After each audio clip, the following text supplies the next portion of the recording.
To Basra and all Iraq comes good news with the opening of a new oil field. The pipeline runs across the desert to the Persian Gulf at Fayal. There, tankers load up with the precious fuel the world needs so badly. Yes, it's a big day for Iraq, and there's a feast to celebrate. Sheep stuffed with rice and a host of other good things. But that's only the first of the good things that will come to Iraq, thanks to oil.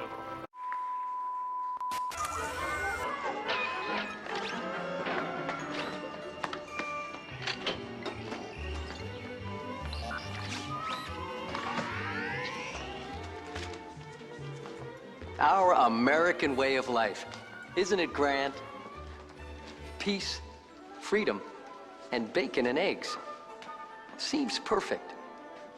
But what if it's not? 2 a.m. local time, Iraqi troops crossed the eastern border of Kuwait. Iraq has moved into Kuwait with more than 100,000 troops. Saddam Hussein commands over 1 million combat-tested troops. Thousands of tanks. On August 2nd, 1990, Saddam Hussein's forces crossed the border into Kuwait, triggering the largest international crisis since the collapse of the Soviet Union. Will not stand. This will not stand, this aggression against Kuwait. When sanctions negotiations failed, the United States led a 32-nation coalition against Iraq in Operation Desert Storm. Force will be used suddenly, massively, and decisively.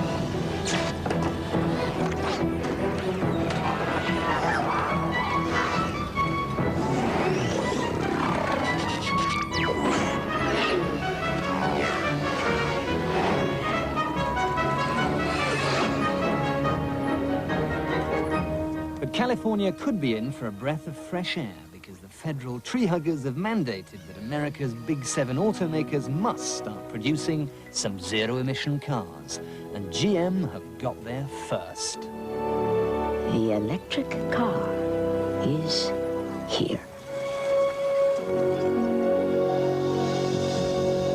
And here it is, the General Motors EV1 electric, or as they say in California, the Volkswagen. This is the car that the oil companies and other car makers have tried to stop. Everybody should drive that, especially for just commuting around the city. We get a lot of the smog and everything, and seeing driving one of these, it would help a lot here in California. Could you see yourself drawing up outside the doors of the Viper rooms in this? Yeah. I imagine myself, I'm driving this car. A couple more years, it'll probably be fashionable. A lot of people will probably have them. Tom Hanks is here, ladies and gentlemen, also NERD. Now, I found this fascinating. Tell the folks what kind of car you drive. Well, I drive I have 2 cars. I have an all-electric car, and I also have one of the new hybrids. Now, does the all-electric thing, does that really work? People do not understand how an all-electric car works, but here's how it works. They ask me all the time, how does it work? I said, well, this is amazing. What you do is with this electric car, Dave, you put the key in, and you turn it. Wow. And then there's this thing on the floor called the pedal, a pedal. And what you do is you press on that, and believe it or not, that sucker goes. That thing will take you down the PCH so fast you could get a ticket. Maybe they saw it as a threat to what I would call a monopoly they had on providing the transportation fuel. There's no question that people who control the marketplace today, the oil companies, have a strong incentive to discourage alternatives, except the alternatives that they themselves control. And just as General Motors 40, 50 years ago bought up the trolley systems and shut them down, the oil companies have opposed the creation of an electric infrastructure. I differ strongly with that. We did not kill the electric car. The petroleum industry did not kill the electric car. What killed the electric car was antiquated technology. It's a good example, and it's something that we should not repeat, an example that we need to avoid. there's still roughly 1 trillion barrels worth of oil in the Earth's crust. And if you figure that the average price of that subsequent oil will be $100 a barrel, that's $100 trillion worth of business yet to be done. However, at some point, when an alternative is good enough, people will snap over. And that's what the oil companies fear the most. We use 280 million gallons of gasoline a week in California. Right now the price is $2.20. Well, a year ago it was $1.20. Okay, there's $1 more a gallon. Somebody's making $280 million more a week this year. It's the same gas, the same pipelines, the same refineries. The profits are outstanding.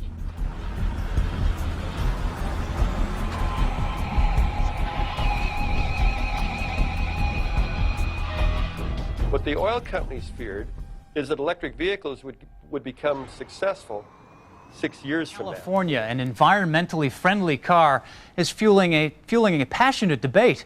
General Motors wants to take the EV1 out of commission, but some very dedicated drivers are resisting.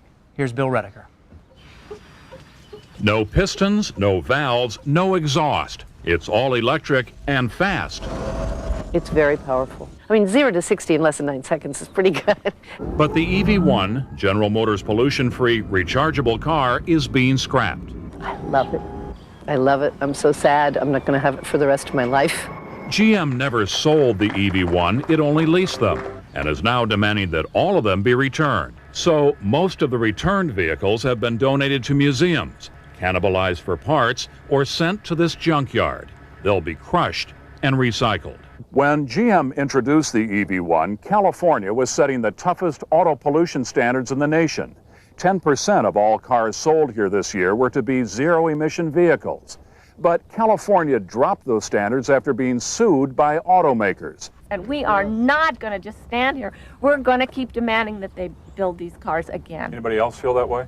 GM says that won't happen. It has pulled the plug. EV1 enthusiasts are furious. These are perfectly functional cars that are being taken off the road. Every single person who's driven the car wants one. I can't even tell you the price of gas. I don't know what the gallon of gas. I could care less. It doesn't affect me.